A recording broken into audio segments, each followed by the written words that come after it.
and it's all hand-forged steel. And so there was a lot of back and forth. What you also see are a number of handles for doors. Those are cast bronze door handles, all with a highly organic kind of shape, in many ways reminiscent of the kinds of shapes that Jim would do at that time. Close friends and a lot of back and forth in the things they made and in the ways that they worked. They exchanged tools, they exchanged techniques, they exchanged good bon ami. And then, okay, now we're switching gears again. This is Rancho Santa Fe. This is the home of Jim's mother in Rancho Santa Fe, and the photo was taken in 1956.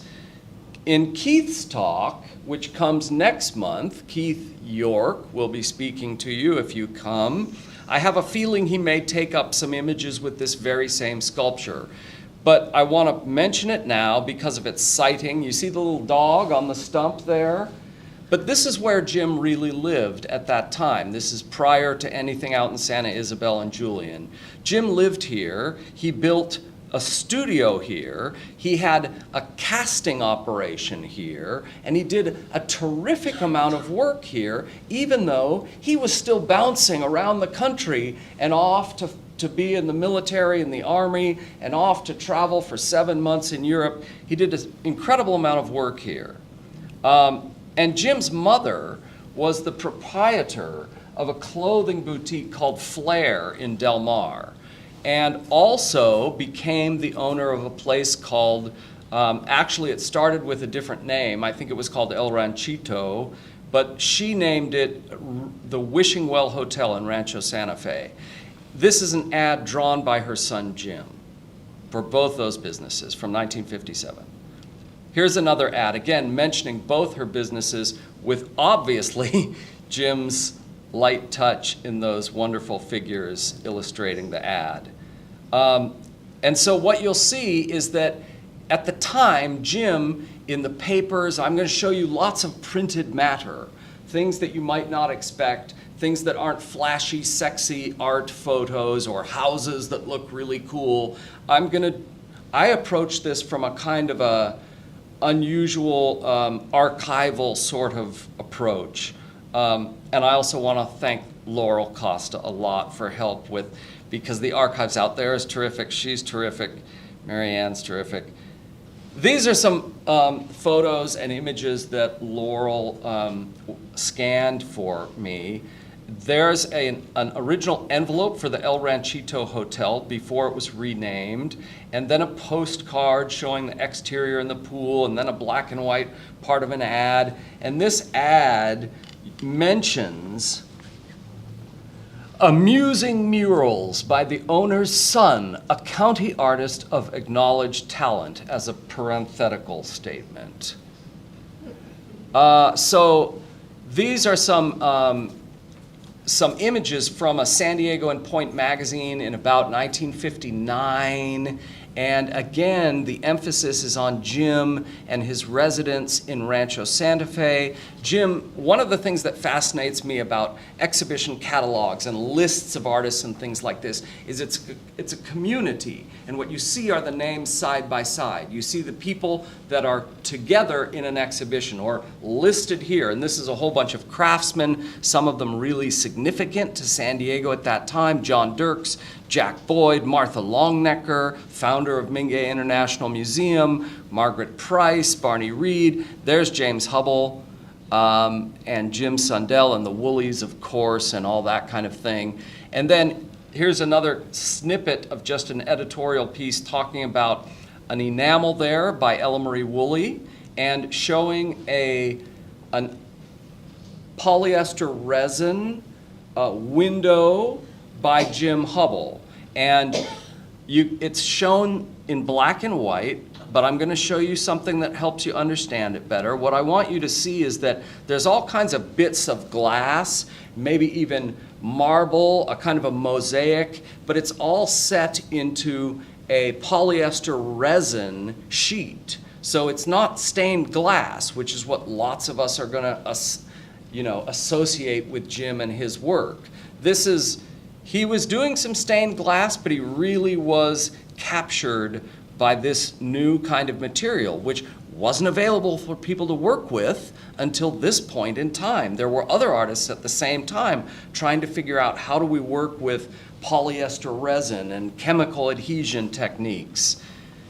Here's a really lousy photo, I apologize, but it shows you the surface of something very similar. So you look back and you can see that's wire set into the polyester resin, the flower pattern kind of in the center, and you can see here the wire flower pattern set into, and this is a material that at that time they didn't know how to stabilize it, how to make it stay one color. So this is aged over many, many, many years. This was taken at Janet Richards' house, and the frame around it is original. It was part, and I'm not going to go into too much detail about this, but I can't not mention it because it was so important. It was part of the interior redesign of that Wishing Well Hotel. So this is the hotel Jim's mother, Julia Larea, owns, and with Bruce Richards, in about 1960-61, Jim and Bruce redo the interior, and you can see in the black and white image a kind of a very Frank Lloyd Wright-esque fireplace, which is one of Bruce Richards' standard. But the really important thing that I want you to notice are every one of these shapes is one of those polyester resin panels with colorful glass and broken up stones and so forth. And then at the right is a skylight, the same kind of thing, but stuck into the polyester resin sheet while it's still wet, stickable, are these great big turned sort of finials that Jim was doing. So those are lathe turned and might have been used for chairs or balustrades, staircases. Anyways, the color that is actually happening in those spaces is something a little closer to this. So every one of those panels, and Keith will in his talk, I think, describe that whole process. I'm not going to stick with the architecture stuff too much, but I did want to show you these. The panel here on the left is an early standalone composition showing Jim's kind of mosaic technique. There's all kinds of material in there, colored glass, and there might even be tints and dyes, and it's a kind of a fairly classical still life. There's a musical instrument like a lute or something, and it's just really, really beautiful. It's also from about 1955, 1956, so it's coming out of his studio in Rancho Santa Fe. And then much later, really, several years later, that's the shower with the polyester resin panel illuminated from the light outside, which is off of their first house at Ilan-Lael. And so again, showing the kind of composition, the use of that material, because Jim really did an awful lot of work that way, and it was clearly something that he thought he could adapt well to architectural uses, and something that he really put a lot of time into. On the left, on the other wall, you can see the shower head, if you look carefully, is an incredible mosaic on the wall that looks a bit more like what we've come to expect of Jim's work, but it's an early example. So one thing we haven't really talked about, talking about panels and windows, but Jim begins doing doors. And the first doors that, as I understand it at this point in time, the very first doors that he did were for the Wishing Well Hotel project, for his mom's property, working with Bruce Richards, and those are the first doors according to what he said. The first doors were there at the Wishing Well Hotel. Note the organic approach to carving rather than any number of ways that you could go. You could approach decorating a wooden door. Very organic, much like his drawings and the work we associate with him. Also an inlay. There are rocks and colorful objects placed into the wood. And this idea of doors is one of the key areas that this idea of an artist working with a building or with architecture flourishes in San Diego.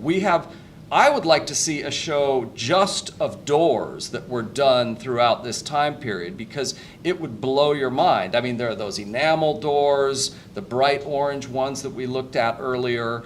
So this is much, much later, but on the left is a door and a doorway, a door enclosure for a property that Keith got to handle not too long ago, the Weinberg House in Ramona. And you can see all around it are clay pieces made by Rhoda Lopez, the woman we talked about earlier. She wound up eventually doing lots of work with Bruce Richards. And this is a late example, but it shows you the kind of, to me, the fulfillment of the possibility of what they could do. The budget was great at this project. They got to do a lot of incredible work, and you can see Jim's design with metal incorporated with the door. And then on the right is Jim's friend, Toza Radakovich, the newly arrived sculptor who comes to Encinitas and is inspired by Jim, directly inspired by Jim, to make doors. He had never made doors before. He had never made stuff for the garden before. Jim is really rubbing off, and his influence is rubbing off. And so that's a door by Toza Radakovich, where it has incredible heavy forged iron, as well as a colored blown glass globe, where the old-fashioned idea of the little window that you peep through to look at something, well, you can't actually see through that, but there's beautiful light that comes through it. And delicate forged cage around it. And then Toza takes this idea that he gets from Jim to a new level as time goes by. A bit later in the 1960s, he learns about what people are doing to make surfboards, and that just like that new material with the polyester resin, there are people working with polyester foam and glassing materials and fiberglass and the resin that goes on top of the foam to make a smooth surface. And so he enlists a young friend that he's met in the community here who works with surfboards. His name is Carl Ekstrom, and together Toza carves out the shapes that he wants in a thick surfboard foam blank, if you want to call it that. And then Carl Ekstrom carefully, painstakingly layers on the surfacing material and makes it super smooth and beautiful, like he would one of his best surfboards. And the pair of doors on the right, photographed for that California Design series that I've been talking about, are what comes out of Jim's rubbing off on another artist here in San Diego, who then gets inspired by new materials that surfboard makers are making. So, I mean, to me, this is a dizzyingly cool thing that's happening. And now we're going to go a totally different direction. Forget all that. So I'm going to talk to you now about some of the organizations that Jim first became involved with as he really takes his first steps as an exhibiting artist in San Diego. So Jim comes back after travel and after being at the Whitney School for a year or so, and he comes back, and then he is drafted and he goes to serve in Korea. And he returns from Korea, and this is an exhibition catalog from the Del Mar Fair, what we now call the Del Mar Fair. Then it was the Southern California Exposition at Del Mar, which I think it technically still is. So Jim has no less than 4 pieces in this 1954 Del Mar Fair show, and it's the first big group exhibition that I know of where Jim's work is included.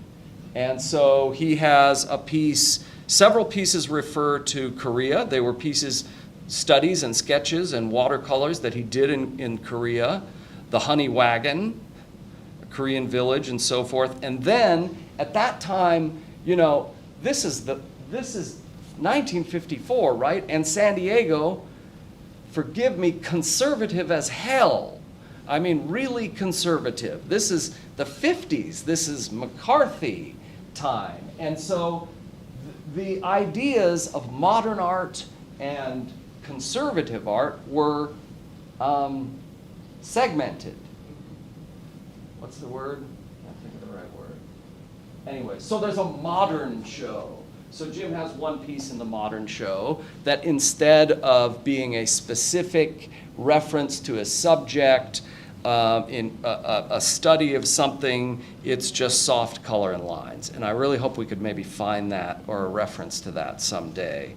So 1954 is the first big group show that Jim's in at the fair.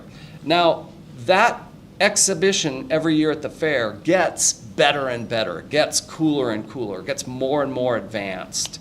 And this, from 1957, I want to just mention a couple of facts about this year, because in this year, you have a whole array of really significant folks involved. You might have heard the name John Baldessari. He's a young student still at San Diego State, and he's assisting on the installation and design of this particular show. Stan Bitters, the artist I mentioned earlier that did incredible large-scale environmental ceramics, he's doing the same kind of thing. And Ilse Ruaco is involved. Martha Longnecker provides the garden pottery, and so forth. So you get some really powerful San Diego people trying to be really progressive in that show. The next year, and that's actually, these are images from that year, 57. The concrete blocks with the tree in the center are provided by Roscoe E. Hazard, you know, the big Hazard cement people. Architectural pottery, lanterns standing up on those posts. And then the next year is 1958. Jim is featured this year because he's been away at school, and then he's gone off to travel in Europe for like 7 months. And so he's there in 54, and then he's out for a couple of years, and in 58 he's back.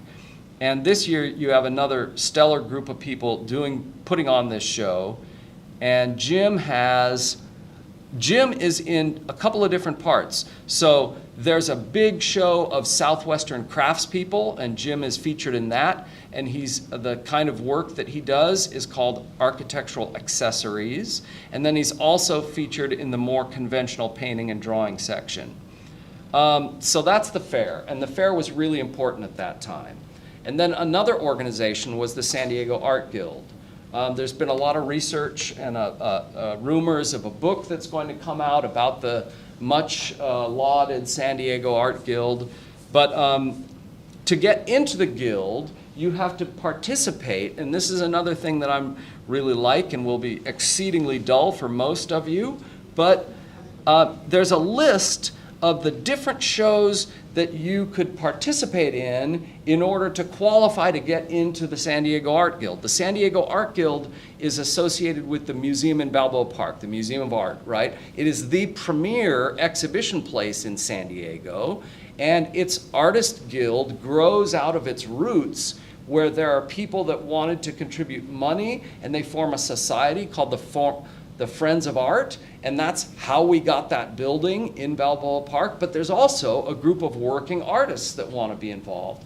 And so there's a sort of lay group of artist encouragers, and there's a group of artists. And the Art Guild comes out of that group of artists that are supporting the San Diego Museum of Art. And so you had to participate in things like a show at the Allied Craftsmen's Annual, or a show at the Redondo Beach Annual, or Long Beach at their museums, or Grossmont College, or San Diego State College, or accredited galleries, but you had to go through a process to get into these groups. They had regular exhibitions twice a year. Jim, one of the earliest mentions that I find about Jim exhibiting in that group was from 1957. He won an award for a wood sculpture called Live Oak, and it was awarded the Sculpture Prize in 1957. He also did some outdoor garden sculpture that won a prize in 1957 in a different show. So now he's starting to get out there more. He's come back from a lot of traveling. And here's a later one. This is the Art Guild again. And there are people in these shows that were the cream of the crop at that time. Painters like Ethel Green and Guy Williams and a lot of different interesting people. Lynn Feynman, the photographer, Sarah Roberts, a terrific painter, and all these people got to know each other. It's a fairly small community, really, and in a way, there's a lot happening, and Jim is now moving into the middle of it. So in this catalog from 1959, Jim has 3 different pieces in 3 different media. He's got a sculpture in iron, forged iron, called the Dowser. He's got a more conventional watercolor called The Way of the Jacaranda. And he's got an untitled ceramic pot. And here's a pot from around that time. So this is Jim's idea of a ceramic pot. So unglazed terracotta, it's cylindrical. The interior is glazed, so you could put flowers on it, in it, or put water in it, in theory. But you could also turn it upside down, and it's a terrific clay sculpture. So the Art Guild is active and stimulating a lot of different activity, and every year there's several artists from the Guild and maybe the Allied Craftsmen too, and they get to show in things like Benbow's department store. And Jim is in this particular listing, which is I think from 1958 or 59, at Benbow's annual Accent on Art. And you see him along with all kind of other terrific artists. Again, Ethel Green, Fred Hawley, Martha Longnecker's in this show, and there's James Hubbell right at the top. So moving right along, another really key hub for contemporary art activity is now our Museum of Contemporary Art San Diego. Long ago looked like that, the black and white image in La Jolla. That's the old Sherwood Hall, which no longer exists, which kind of pains me. But Jim got a lot of traction at that institution. The people there were really committed to contemporary art, abstract expressionism in painting. The image that you see, the man who is the director of the museum is off at the side in the tie with his arms folded. His name is Don Brewer. He was himself an abstract painter and really wanted to cultivate this sense of new, younger talent. So dead center in the back is a sculpture by Russell Forrester. There's an abstract welded sculpture on the left by a man named Charles Ludke. Beautiful abstractions on the back wall. That's Sheldon Kirby. And they were a membership organization in those days. So things are very different.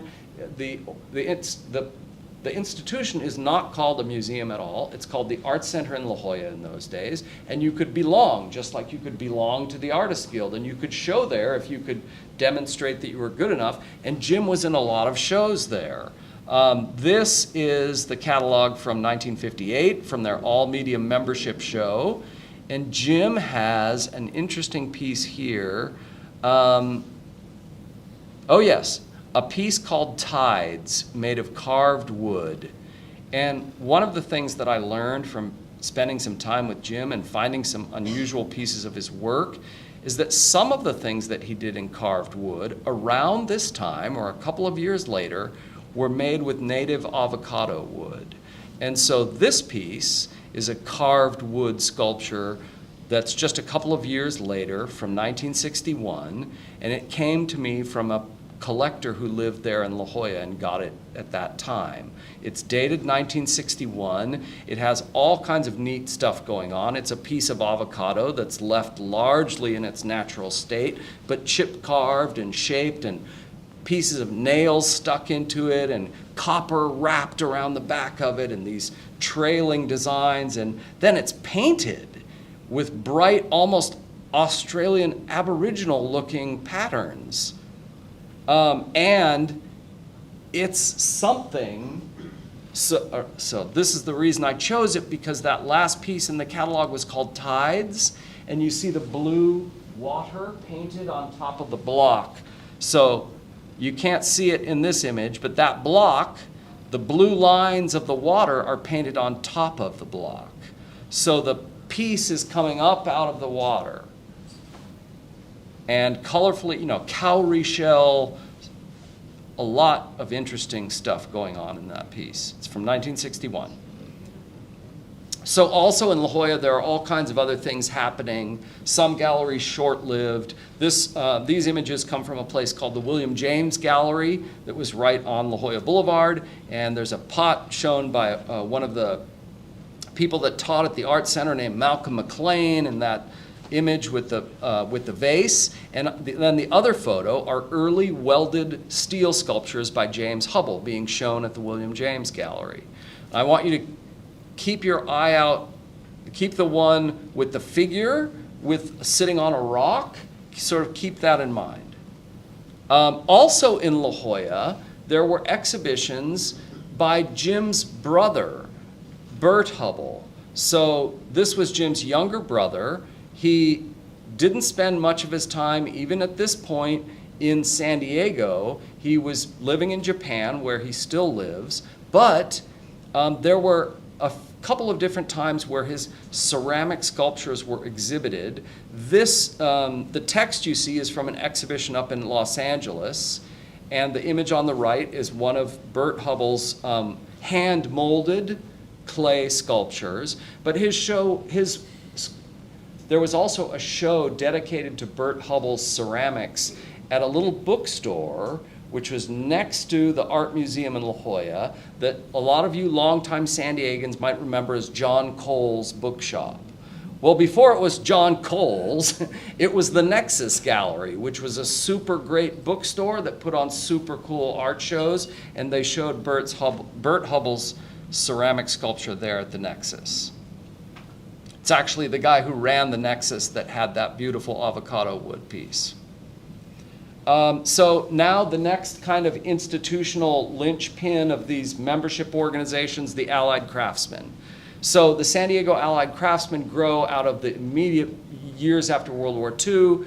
There's a big group of people called the Allied Artists Council that represent all different kinds of art forms. So there's dance, there's design, there's film, there's theater, there's writing, and they all get together and they have these terrific meetings, and they're very excited, and they do really cool stuff, and they do so much, and there's so much going on, they kind of implode after a couple of years. And the one group that continues going to this day out of that phenomenon is the Allied Craftsmen. They exist today, and Jim joined the Allied Craftsmen in about 1957. One of the first shows where I could find him exhibiting with the group took place at the museum in La Jolla, the Art Center in La Jolla. This is the flyer for that show. And at that time, Jim, in this roster of members, was the very newest member, the very last guy to join, number 37, right? So people came in and out of the group. The Allied Craftsmen were way tougher to get into than the Art Guild for the museum in Balboa Park. These guys were, it's subjective, but it comes up over and over. At the time, these were the elite contemporary craftspeople in San Diego, right? They taught, most of them had extensive education backgrounds. They could do multiple media, they could make furniture, they could do screen printing. Lots of really talented people. Half of them wrote articles about art and poetry and all kinds of stuff. People doing experimental stuff. It was a really dynamic group. Jim joins not long after he's back from his wartime service and his travels in Europe. Jim's in that group. Here's a photo from just a year or two later of that group installing their show at the La Jolla Museum of Art. This is their 1959 winter show, and you can see on the left, the lady with her arm on her hip there, that's Martha Longnecker. And the other guys, there's a guy with his hand on his head. That's a terrific painter named Gene Swiggett. Standing next to him, the tall guy, is the actor and enamelist Jackson Woolley. And then I'm pretty sure, I'm not 100% sure, but the guy holding up the panel is an artist named Russell Baldwin. And what he's holding is one of those tall panels that went into the wishing well that we were talking about earlier. So Jim is working on, that's what Jim is putting out there to represent him in this group. And there's a little clipping that goes along with the review of that exact show, and it's talking about one of the newest people to join. The most versatile of these exhibitors appears to be James Hubbell, presenting ceramics, sculptures, and wood and wire, mosaics, leaded glass, etc. So those are the big membership organization that Jim joins within the first couple of years of him settling in San Diego. I mean, settling after not going off to school, not going off to war, etc. So a big show from 1959 that traveled all up and down the West Coast in 3 different states was this Third Pacific Coast Biennial. It was a product of the Santa Barbara Museum of Art that traveled, and Jim had a terrific cast bronze piece included in this traveling show that you can see in the image there. And this is one of the other pages from that catalog. I want you to see the kinds of shapes and the kinds of forms that people are working in to give you a little context for what, these are people from all up and down the coast. And there's work being done in carved wood. There's work being done in a modeling material called magnesite. And then there's more carved wood. And that piece I wanted to contrast or compare both with a piece of Jim's from around that time. And so, you look how this is someone removing material, removing mass from a timber, from a piece of lumber, a square, great, thick, 12 by 12, 10 by 10. And then Jim's doing the very same thing, removal of material from a salvaged piece of, and it's funny, they even start to look a little bit the same, some of the ways the head is articulated. So another show that took Jim's work further outside of San Diego was put on by the Long Beach Museum of Art, and it was a big traveling show. It traveled actually all over the nation, and they would have this series called Arts of Southern California, and it would focus on different materials. This show was from 1960 on ceramics, and it had a number of San Diego contributors. And you can see the kind of pottery being done. Here's a terrific lightweight bowl by the Natzlers, some Otto and Gertrude Natzler, some of the premier European settled in California and some of the best ceramists of that time period with the lava glaze, very distinctive there. And then at the end of the white page with like 2 sections, that's a piece done by a guy named Malcolm McLean who was working in La Jolla and teaching at the Art Center. It's slab built, essentially. It's not wheel thrown. And then on the right page are the 2 ceramics by Jim Hubbell. And you see how different, how his character, his eye, and what he decides to include in a great big ceramic traveling show is really, really unusual. There's a one piece that he just calls a half circle. It's from 1958. And it looks like there's grapes or berries on it. And then there's another kind of somewhat minimal, very earthy column, but it has a cast bronze lid. Hey. Yeah, and so to give you, from that very same time period, 1958, here's another terrific piece of ceramic sculpture by Jim Hubbell. It's called, I love this because found the piece at one moment, found the tag and the black and white photo at another moment.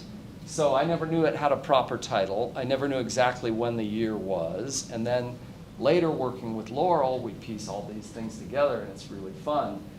So it is unglazed, it's not glazed, but there's a lot of color and a lot of texture, and it's a terracotta material, and it's held up pretty well over all this time. It's from 1958, called Battlefield.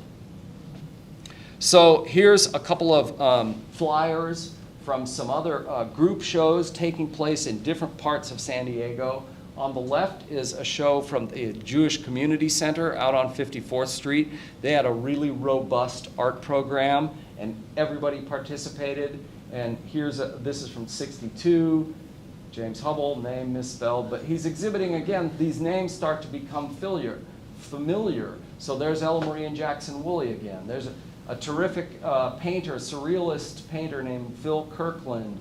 Jack Hopkins, who eventually made massive pieces of furniture that created a big stir and were in those California design shows. And then on the right is an exhibition of painted sculpture, polychrome sculpture, from down at Southwestern College that was part of a really dynamic program run by a guy named Bob Matheny, who was constantly being fired and coming back to teach there, and was really a hero to his students and a wonderful guy. He only passed away a few years ago. And Jim is in that show, and his brother Bert Hubbell is in that show too. And then I wanted to single out just a couple of different specific one-person shows. So we've looked at group shows, we've looked at some shows that traveled outside of San Diego, and now here's a little taste of just Jim Hubbell in some of his very first exhibitions. And I'm doing it sort of out of sequence. He made these terrific invitations. That's what these are. They're only about, how big? That big. They're really cool. They open up. The pattern that you see there was something that Jim did with watercolor, and he did it on a couple of the paintings, or that idea comes up in a couple of the graphic works and paintings that are in the show. And it's a terrific little, preserved with its envelope, stained glass and sculpture by James Hubbell at the Art Center in La Jolla, and the opening reception February 26th, 1958. And here are some truly rare images of that show. So the show takes place in what they called at the time the one-person show gallery. So it's not their biggest gallery space, but it is a place they would turn over this space roughly every month. And it's loaded with great examples of Jim's work at that time. You can see hung against the window what looked to me like fairly heavier stained glass, and that's the way the invitation describes them, so it's not that working with the polyester resin. And there's a whole bunch of cast bronze and welded steel pieces, and there's that guy on the rock, up on top of a tall wooden pedestal. Here's another angle of the same exhibition space, and you can see they're including the watercolors, or I'm pretty sure they're watercolors, on the wall, and a lot of really cool, and you see the scale of the work. This is because also he's not doing the great large kinds of things that became possible when he gets a much larger studio out in Julian. This is all coming out of Rancho Santa Fe. This is coming out of his own foundry setup. I don't know how he even managed to build the furnace and cast that stuff. And this is done in 1958, and he only got back to San Diego after traveling in Europe in somewhere into 1957. So he put all this stuff together in like a compressed period in a really unusual circumstance that is not what everybody thinks about Jim Hubbell's output and working process. So the piece at the very back on the left, that's what it really looks like. That's a color example. So you can see the detail. The base, I think, was redone later, but very delicate, fragile rods, brass rods in there connecting these parts to a body that is cast in bronze from wax. More examples of building a model with wax are these pieces. And so I wanted to I'm trying to help show examples in color, where you get the surface, where you get the texture, where you get the color, and then to help you read the black and white photos. Another thing that's really interesting about this is that this is basically the same basic shape that is. You see the little balls connecting, and you see the arch connecting. And so he would cast something, make a a model in wax and cast it, and then find different ways to use that same piece, expanding on it in a different way in every iteration. So that's a close-up of one of those graphic works or watercolors in that show. There's a terrific review.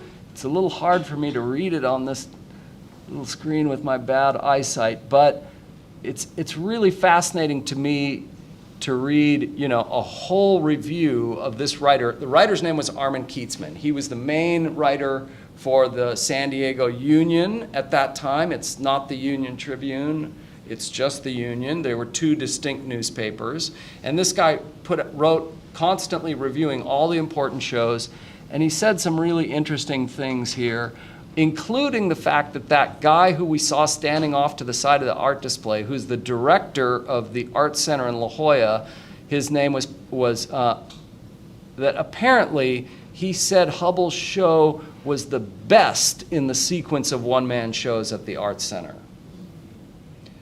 There was another early Hubbell show, 1957. This is literally his second one-person show. The one at the Art Center was technically his third. I'm working backwards. His third show. His second one-person show took place at the Athenaeum in La Jolla. And there's other interesting descriptions and sort of they're postulating, well, it's hard for me to read all this, so I'm not going to bore you with it. But it talks about his originality, his use of all these different kinds of materials. We feel he is on the threshold of discovery in the art world. The current exhibit depicts the James Hubbell of 1957. In 1960 and 1965, his technique and materials may be entirely different, but all signs indicate that they will always be interesting. And you can see the specific titles, you can see the materials. So he's showing some stained glass, he's showing some carved wood, he's showing some paintings and clay sculptures and so forth. And then, this is really the ground zero for, I think, Jim's career. It's a show he always mentions in his lists and his memories of his shows and their importance. The first one-person show that Jim ever had was at a place called the Capri Theater on Park Boulevard? Park Boulevard. And so you might remember it because it eventually became the Park Theater. But when it was remodeled after it was the Egyptian Theater, going way back, it was remodeled in 1954 by a new owner, and he took a very modernistic approach, and he was convinced by a local arts writer and who became an architecture critic and was writing for some smaller papers at that time. His name was Jim Britton, and Jim Britton convinced the owner of the Capri Theater to allow him, Jim Britton, to curate shows and put them on in the foyer of this gallery. So you can see through the dark window in the black and white, you can see the paintings hanging on the wall in the background, and you can see them again there. There's actually a woolly enamel piece. And so there was a series of shows there. They were curated by Jim Britton. He was in the enviable position of being able to review the shows and write about them afterwards too, which is kind of a neat trick. But he had a lot of important artists show there, not only Jim. But this is what they did in that same space. So you look at the bottom of this, you see the black band, the like rubber down along the carpet, and then you can find the rubber running behind this too. For this installation, they created this whole, I'm not certain if it's wood or steel. It's probably steel because some of those pieces are pretty heavy, right, Laurel, with the cement. So pretty heavy, so probably fabricated this whole thing out of steel and made it almost like a Mondrian grid, which is also kind of a theme of the exterior of the Capri, a kind of a grid, a 1940s modernist grid, and filled it with all kinds of really terrific James Hubbell pieces, showing, again, a kind of a fairly small scale. There are pieces where it's plaster or cement, and there are great crude chunks of glass embedded into that and then framed. There are very lightweight welded steel pieces. And in the center, there is one of his resin panels that's super colorful. And so, Keith, forgive me, in order for people to kind of get what that might have looked like in color, I'm going to show a window from Keith's home, which was done by Jim Hubbell. But you see the patterns. These are stones. There's glass. The long, tall pieces are little tiny pieces of wood. And it's the most terrific color that you get, especially through natural light, through this kind of material. It's unlike stained glass. It's really different, a different animal. And it's really, Jim, but you can see these kind of swirling overall mosaic type patterns, the same kinds of organic shapes that you see later in his work, but that's also what you're seeing in the center of this. And what this was a shower enclosure, a door. So completely usable, completely designed with intent to be touched and used and lived with, which is, yeah, Jim. So these are some close-ups in color of the pieces in that big display. I kind of went overboard, I broke it down, and so here's the piece in color that you can see on the top shelf there, and next to it on the top shelf is that stained glass, leaded glass panel on the right. With some of these pieces, Jim would work in a fairly traditional manner. There's leading, there's pieces of glass, but he also often would paint on top of the glass and create sort of extra dimension and extra space. And so, you know, seeing the colors involved. Here's another piece that's hanging in that display. Imagining all that color, I hope makes you read that black and white image a little differently. There's two pieces that I'm going to show you. So the sort of obelisk piece standing there, and then the piece up higher on the left are these in real life or in color. It's a metal frame, a black iron steel frame with some glass and some brass worked onto it. And then on the right is some polyester resin. It's the kind of thing, it reminds you of a bug stuck in amber a little bit. I mean, this is one of the things that artists working in that material had to be worried about, is that there was a very cliche kind of approach to working with that sort of stuff. So you had to be careful to come up with something that didn't remind people of a bug stuck in amber. And then this is the review that James Hubbell wrote about that show. There's a lot of wonderful tidbits in here. And again, he talks about the variety of material, and he talks about Jim's character and how he doesn't want to settle into one thing or another thing, and he reserves the right to be inconsistent and all this kind of stuff. But also, he kind of ends this with a really interesting passage that I'm just going to read in closing. Naked in clothing. That tells you something. All right. Practically considered, the most useful item in the Capri show is a plastic and glass bathtub enclosure. It's actually a shower, not a bathtub. Many of the pieces hint of architectural use, as in modern church design. The apparition of colored glass and plastic dazzling in the light has attracted unusual attention among Capri patrons. This is decidedly a medium through which to win converts to, in quotes, modern art.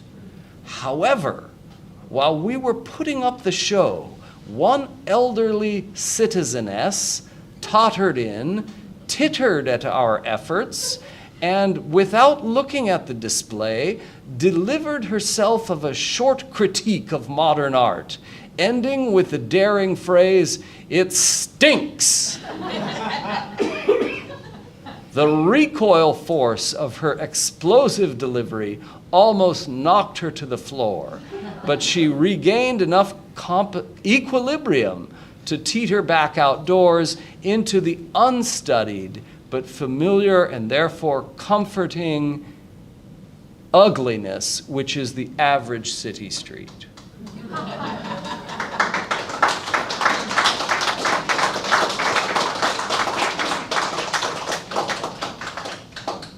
So I'm very sorry that takes so long, and I went on and on. And if people have questions, I guess now is the time. Yes, you in the back.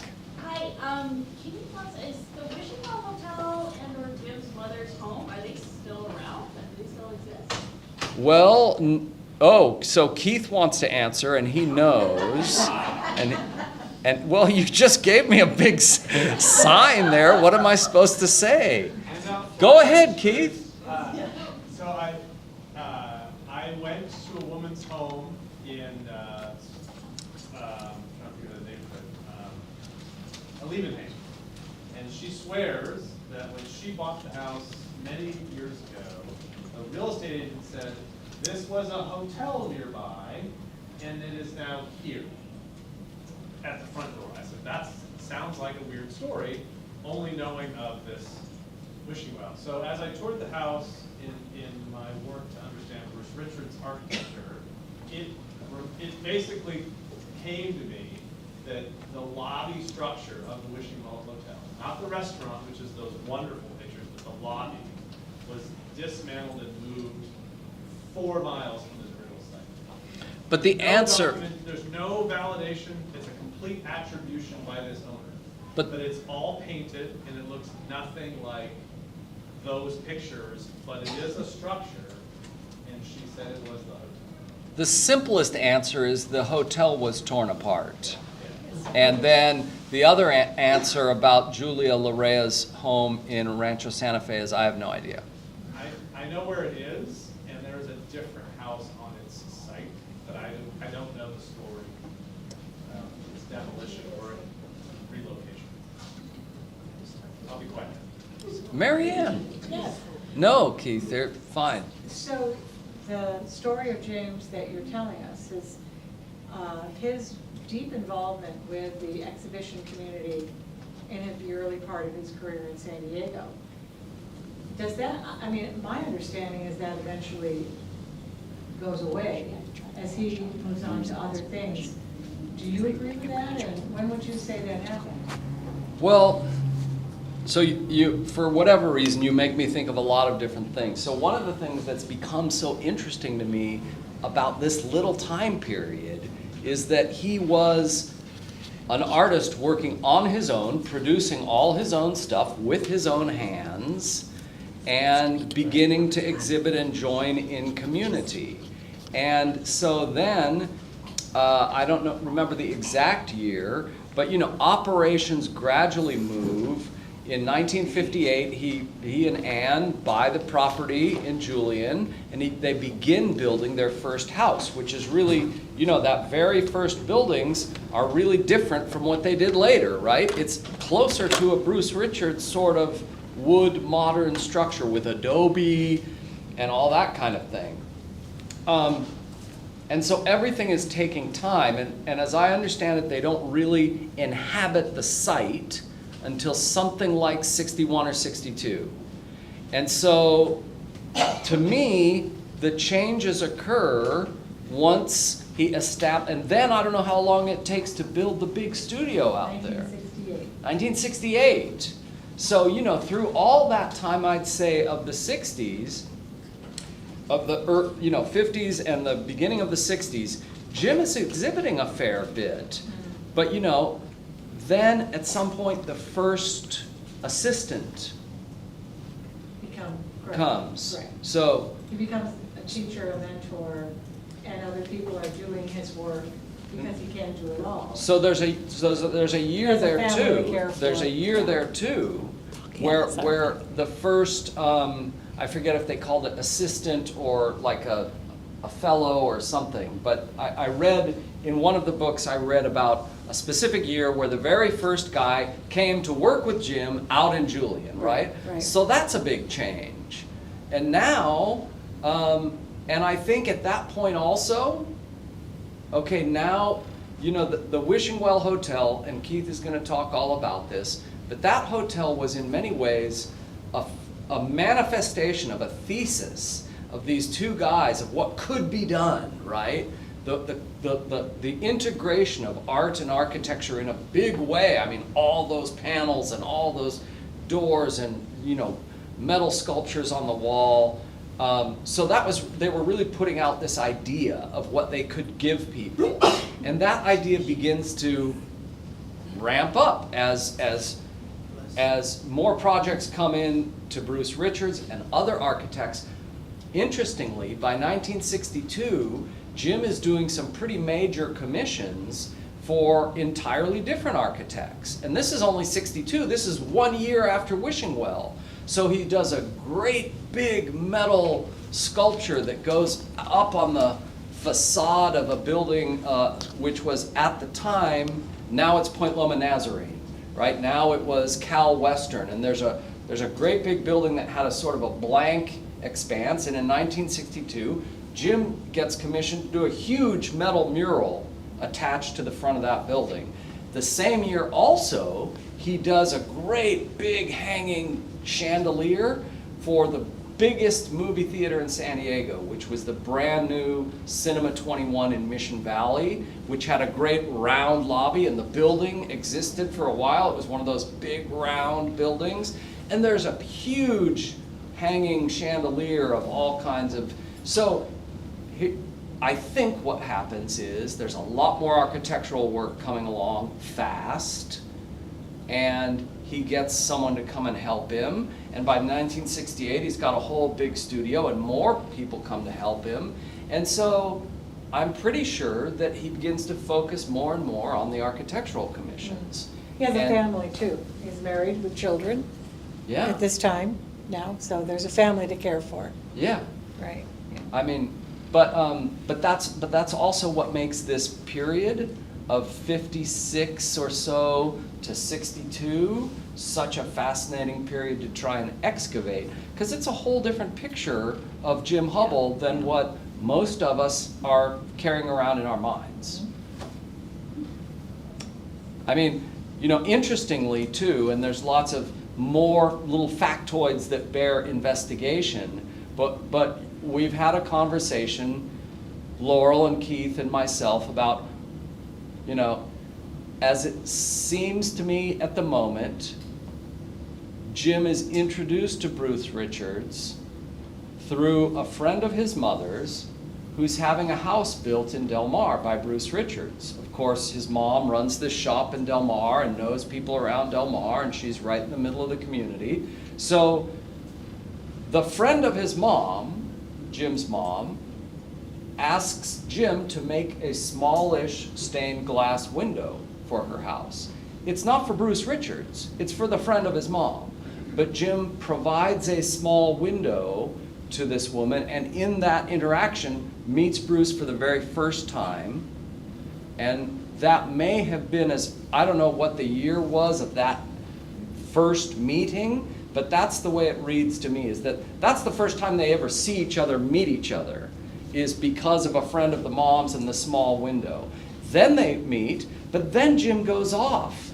He goes off to, you know, Cranbrook. He goes off to 7 months hitchhiking and living in Europe. So he's not back for like 2 years.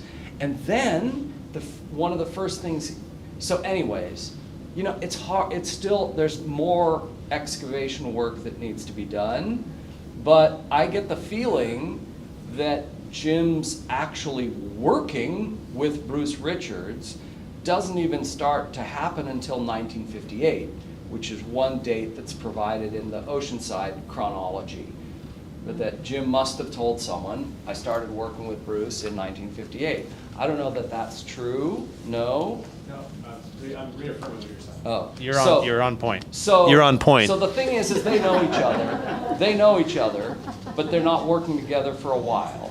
And one of the things that's interesting to me is that all this work that Jim is putting out that suggests architectural application is not because he's working with Bruce Richards. It's just because he's Jim, and he's been to Cranbrook, and he's been all over Europe, and he's looking at churches, and he's looking at stained glass windows, and he's got a bunch of other artist friends, and there's a big trend all over the nation for artists and craftsmen in the 50s and 60s to start doing things that work with houses.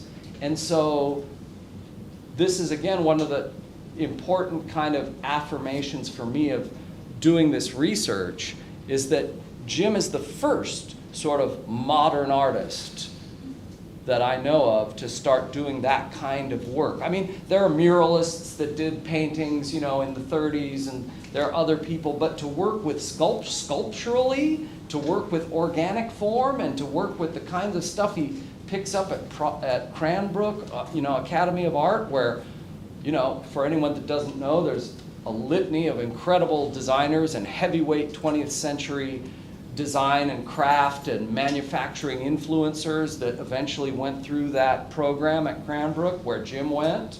So he brought a lot back to San Diego when he settled here.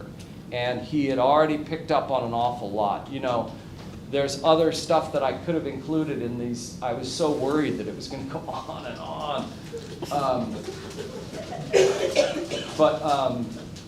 There was, you know, the biggest nationwide barometer of this kind of modern approach to craft and modern approach to design was at that time in New York City called the Museum of Contemporary Craft. And they would have lots and lots of really big, really well-known shows. One of their shows in 1957, just as Jim is starting to step forth, is a show called The Patron Church. And it's all about modern-minded artists providing work for churches, modern approach to stained glass, modern approach to liturgical instruments, modern approach to the hi, Rev.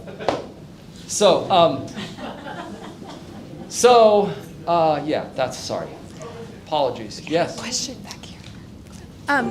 Just to understand his influences and his terracotta works, are you familiar on what areas of the country he hitchhiked during the times that he hitchhiked this country?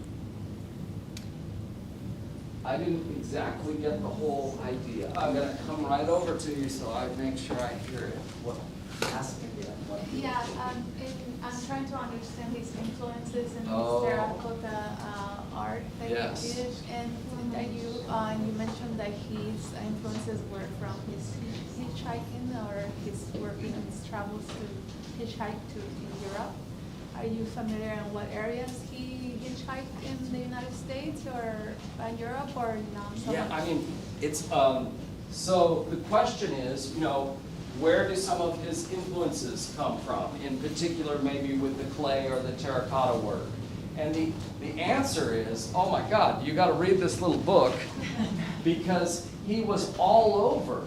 I mean, he's in a military academy for a year before even high school, so that he can be around horses. One of those hitchhiking trips in the middle of high school is to go off to Wyoming to spend a few months working as a ranch hand to be around horses. This book, I think, will help provide more, but also he's been all over by the time he starts doing this stuff in 1956. He's been through Africa, he's been to France, Spain, Italy, England, and all the while he's been sketching. And even on his hitchhiking trips in America, he's carrying his sketch pad. And then in Korea, when he's drafted and has to go off to war, not because he wants to, he's drafted into the army. He carries his sketchbooks, he gets opportunities to do sign painting and things like that, even on the boat, on the ship that he's going across the ocean. And then while he's there, he gets opportunities to paint programs and signs on the bases. And then when he gets his free time and gets sent to Japan for a while, he carries his sketchbook around. And so he's it's a phenomenal amount that he's absorbed at such a young age. And it's, again, another reason why, and the idea of this kind of also the time that Kerouac wrote this book about adventuring back and forth about the country that was super influential, that there's something about that time that he was living in that also allowed a lot of these accidents to happen. He would meet people that way. You know, there's a great story about he's in New York and he wants to go out to see a museum exhibition and he doesn't have a winter coat. He's just there to visit his sister. And so he goes out and knocks on the neighbor's door, and the guy he meets becomes a lifelong friend that allows him to travel to Africa and stay with him in England and visit Europe, and you know, is also interested in arts and cultures and these things that, so these kind of coincidences or twists of fate in Jim's life, because he's also so open to this, he's also so unusually receptive and unusually sensitive.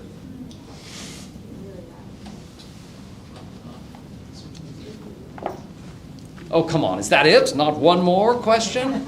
All right. Dismissed. Thank you, guys. Yeah, thank you for being here. Thank you, Dave.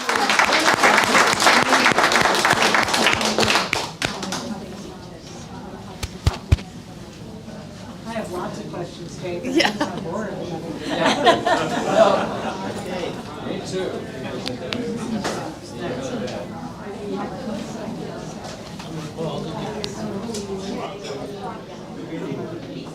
Thanks for coming.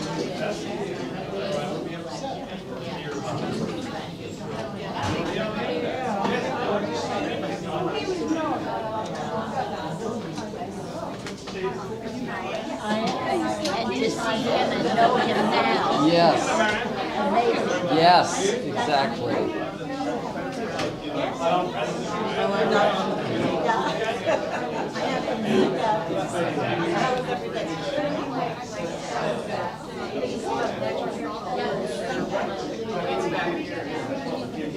Yeah. I don't know if you saw this, but It is a huge, it is amazing.